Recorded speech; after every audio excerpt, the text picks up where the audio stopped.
Hola y bienvenidos a todos a Consalud TV.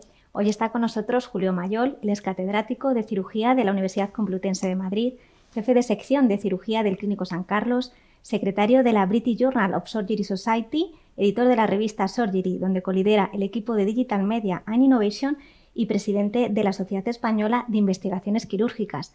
También es escritor, blogger, influencer. Julio, con semejante currículum, ¿no?, y tantas facetas, ¿cómo dirías que o qué abarca lo que es la salud digital y la tecnología sanitaria en tu vida?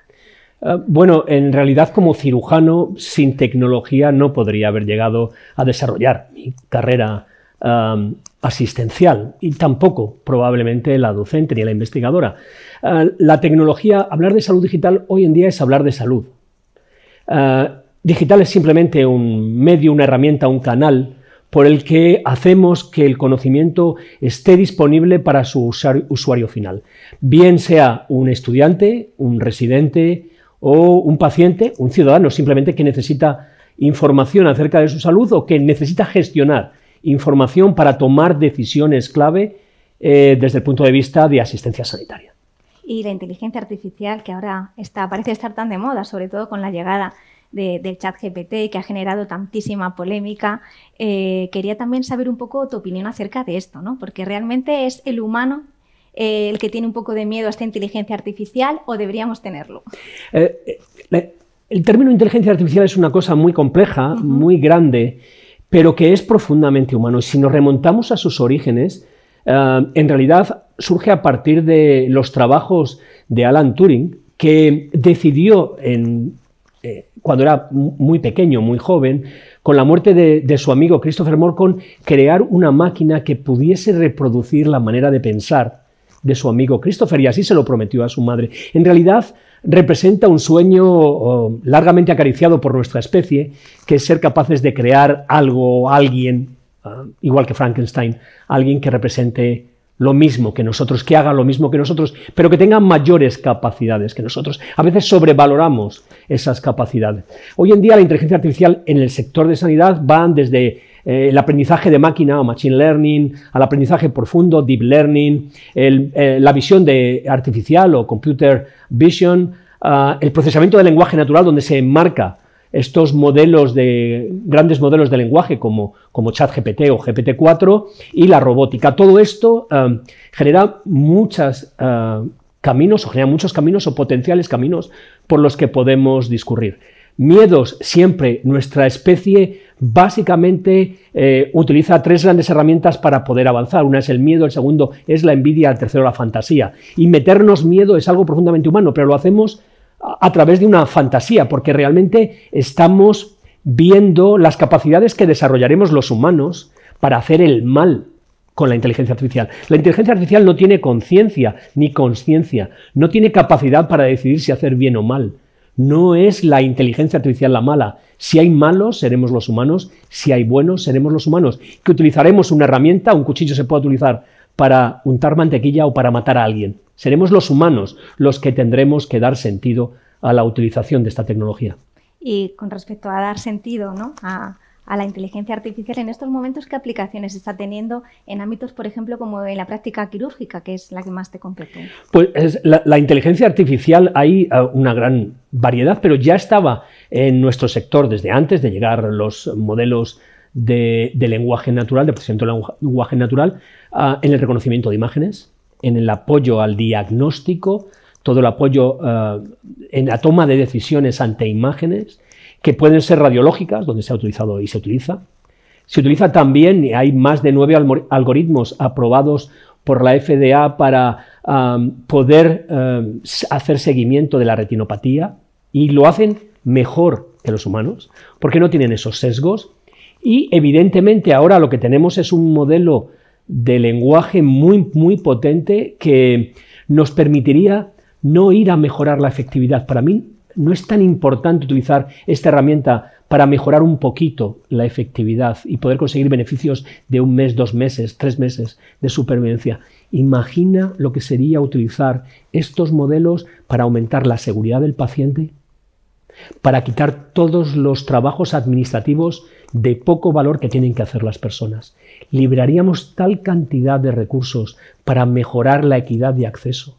Dejaríamos de quemar a las personas haciendo cosas alienantes, como rellenar folletos, que pudiera responder a nuestros propios correos, a preguntas, esta inteligencia artificial. Si solo disminuyéramos un 1 o un 2% porque mejoráramos la práctica, las infecciones quirúrgicas, ¿cuánto sufrimiento se ahorraría? ¿Cuántos recursos podríamos reutilizar en cosas realmente efectivas? Para mí, lo más importante no es utilizar la inteligencia artificial para aumentar la efectividad del sistema, sino para aumentar la seguridad del paciente y para generar valor para las personas, tanto los profesionales como los pacientes. ¿Y cuáles dirías que son ahora mismo sus limitaciones? Sus limitaciones son fundamentalmente que dependen de los datos con los que uno entrena esa inteligencia artificial. Si los datos son malos, lo que produce esa inteligencia artificial no va a ser bueno. Es raro que sea bueno. Lo normal es que tenga los mismos sesgos de los datos que fueron utilizados para entrenar a esa inteligencia artificial. Eso es un problema muy importante. Segundo problema es la seguridad y la privacidad de los pacientes. No, al tener tantos datos y poder identificar pacientes, puede utilizarse no por la inteligencia artificial, sino por las personas de manera torticera, de manera retorcida, la información que genera. Podemos hacer profiling y decidir que esta persona no merece una determinada cosa simplemente porque hacemos medicina con inteligencia artificial que no solo es predictiva, sino que es prescriptiva. ¿Quién se va a enfrentar a la toma de decisiones con una máquina que ha sido entrenada con muchos más datos que un ser humano? ¿Cómo se relaciona la toma de decisiones entre la máquina y el ser humano? Eso es un reto enorme para hacerlo éticamente, porque evidentemente los recursos no son infinitos y alguien tendrá que tomar decisiones finales. Yo veo la inteligencia artificial en la aplicación directamente en la medicina o en la enfermería como una ayuda a la toma de decisión del profesional, no como la toma de decisión en sí misma, y siempre garantizando un comparativo. ¿Qué pasaría si lo hiciésemos de otra manera? Porque si no, con estas tecnologías y con datos sesgados podemos llegar con mucha precisión al sitio incorrecto. Estás hablando de datos, precisamente de Big Data quería hablar y un poco que me comentara su potencial dentro del ámbito de la medicina. ¿Qué se está haciendo en Big Data y un poco qué potencial, hacia dónde nos dirigimos? Bueno, pues Big Data es esa gran cantidad masiva de datos que no se pueden explotar mediante las técnicas habituales y que requieren almacenaje, procesamiento. No se almacenan ya en un data warehouse porque ya tiene una estructura definida, se almacenan en lagos de datos. ¿Cómo creamos ese lago de datos en el espacio europeo de datos sanitarios? ¿Cómo se explotan? ¿Qué confianza tenemos en la calidad de los datos? ¿Qué es el elemento clave? Los datos son de calidad, son veraces, nos podemos fiar de ellos. Y una vez que los tenemos, podemos entrenar a algoritmos o a inteligencias artificiales para que hagan aquello que nosotros intentamos solucionar. Pero hay que tener en cuenta que todavía estas máquinas no tienen creatividad. Las preguntas son siempre responsabilidad de los profesionales. Las grandes cantidades de datos nos permiten hacer medicina predictiva, participativa, poblacional. Todo eso nos lo permite hacer, pero depende de que tengamos buenas preguntas, de que tengamos inteligencia al formularlas. Y luego utilizaremos herramientas que permiten esa explotación. Podremos alimentar algoritmos de aprendizaje automático, de aprendizaje profundo o incluso modelos. Realmente ChatGPT ahora mismo se está entrenando con Big Data. Tiene acceso a gran cantidad de recursos con muchos datos y eso nos obliga también a pensar en la calidad de los datos que estamos poniendo ahí fuera. Desde los sistemas sanitarios nos vemos obligados a generar investigación de calidad que compartamos, porque si no la compartimos, si no la ponemos ahí fuera, estas herramientas se van a entrenar con datos de investigación o datos de información sanitaria de baja calidad.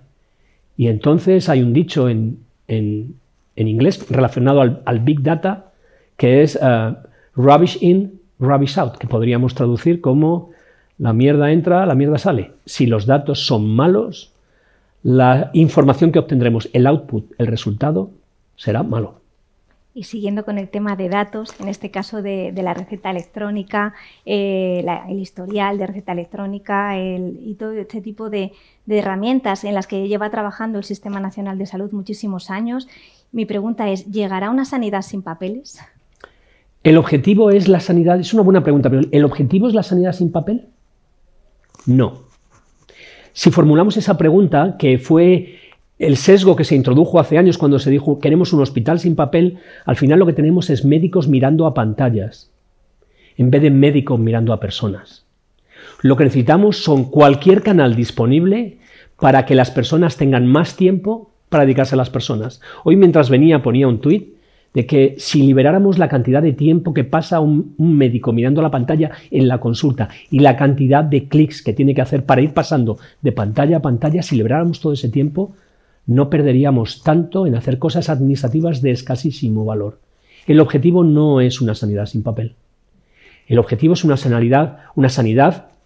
salud preventiva, predictiva, participativa, personalizada y poblacional. Sea cual sea el medio o la herramienta que utilicemos.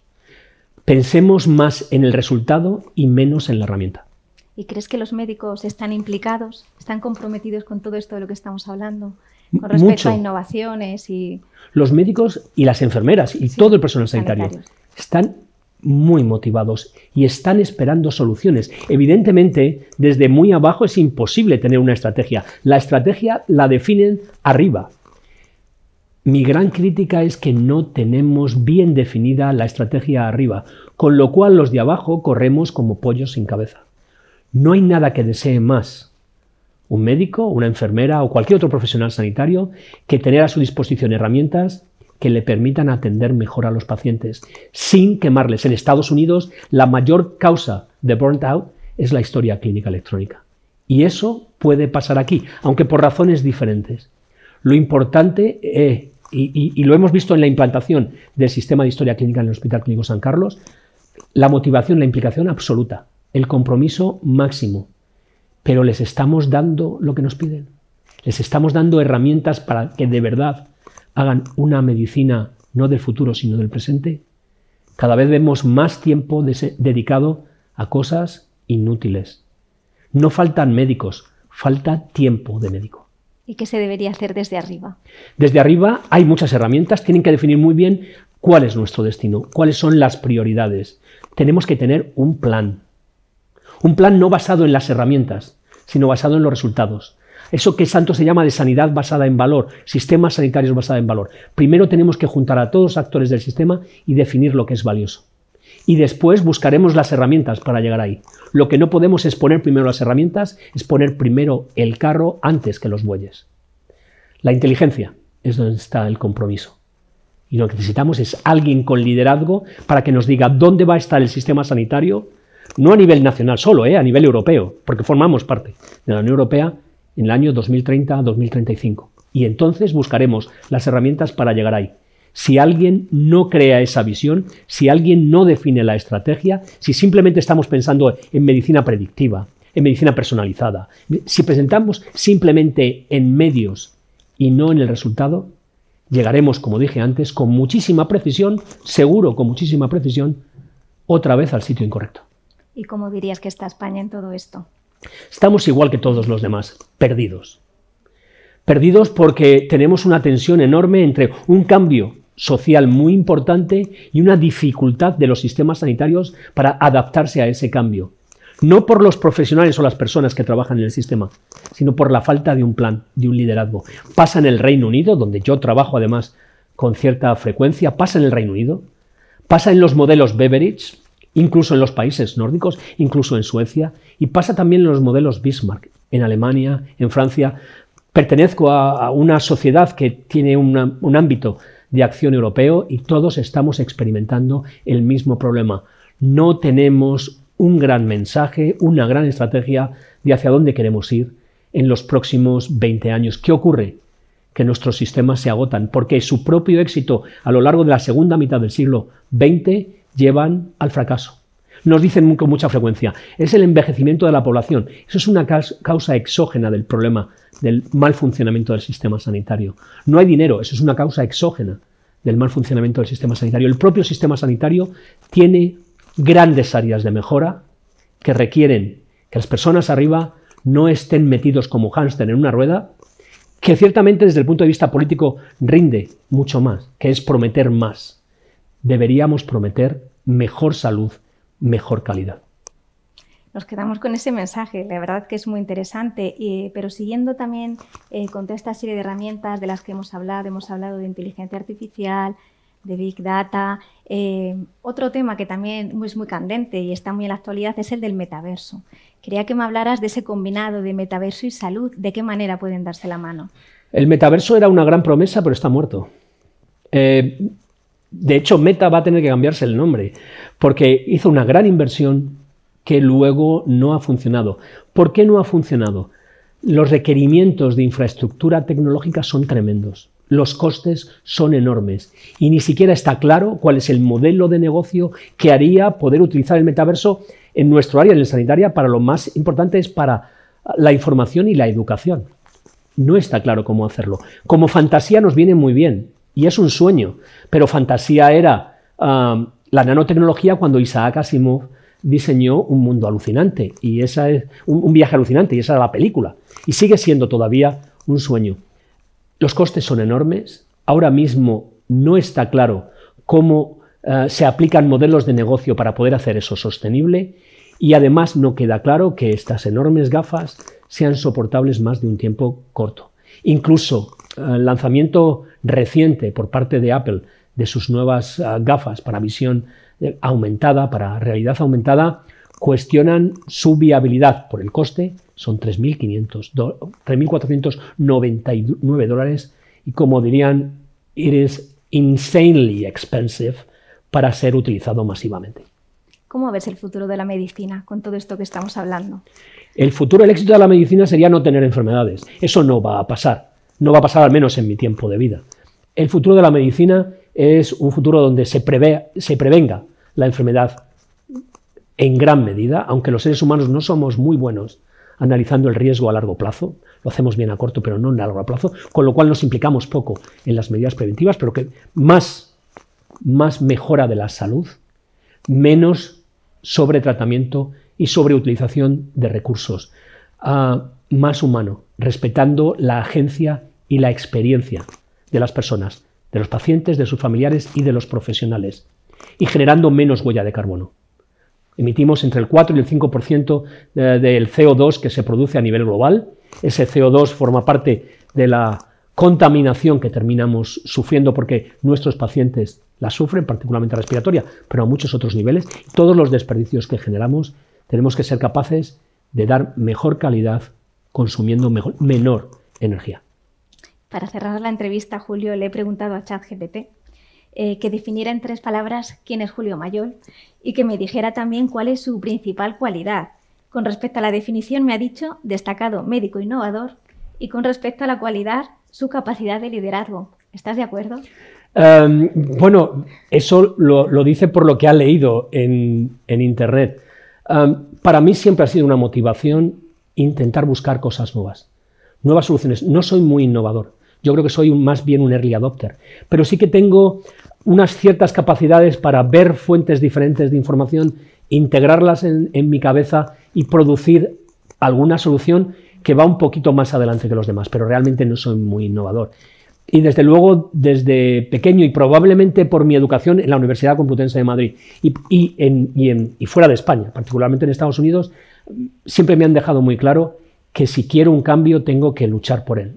Y lo que siempre he estado dispuesto es a remangarme e intentar contribuir a la mejora de la sociedad. Con mis errores, seguro que he cometido, con algunos aciertos, particularmente durante la pandemia, pero sin duda, para mí, contribuir a la mejora de la sociedad es el mejor propósito que puedo tener en mi vida. Pues nos quedamos con ese mensaje, ¿no? Un propósito fantástico, tanto tuyo, pero que también nos podemos aplicar el resto. Muchísimas gracias por estar aquí con nosotros. Muchas gracias. Gracias.